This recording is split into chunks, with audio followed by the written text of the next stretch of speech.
They always tell us to let sleeping dogs lie.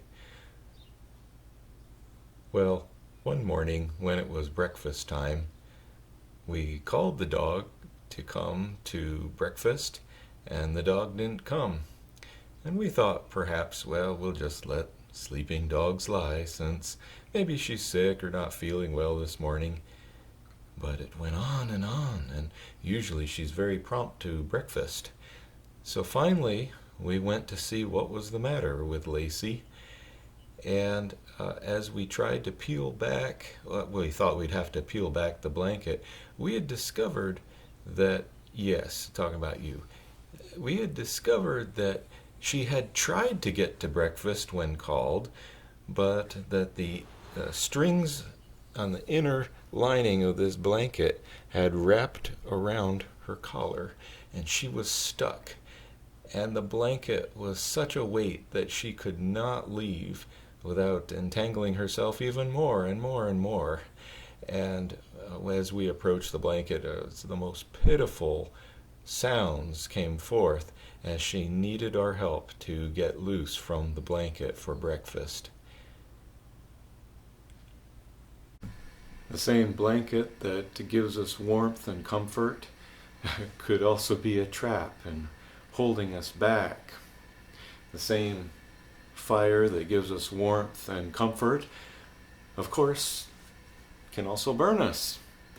Comfort and, what should we say, ease can be a trap from which we need to be freed as well. In all these things, Psalm 20 talks about the dependence upon God. See, we never really outgrow that dependence on God. We always have to be praying and depending upon Him. When trouble comes for Christians, not if trouble will come, but when, because it's promised to those who follow Jesus.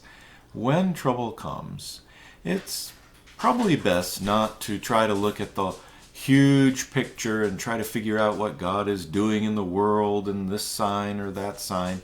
It's probably best just to pray for God's deliverance, for you, for our nation, for different ways, and express that daily dependence upon God.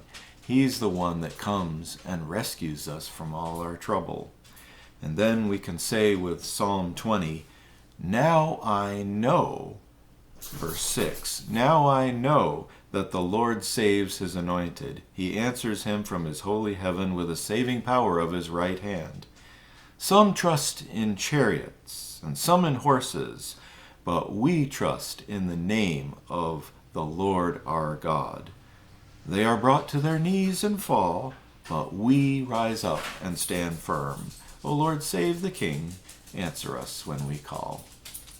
In times of distress, even for our nation, as Psalm 20 brings it out, we can trust in the military power of chariots. We can trust in the military power or provision of governments like the horses. But it says, we trust in the name of the Lord our God. Let's practice that dependence upon the Lord through prayer and trust in whatever situation in which we feel trapped. He can deliver us.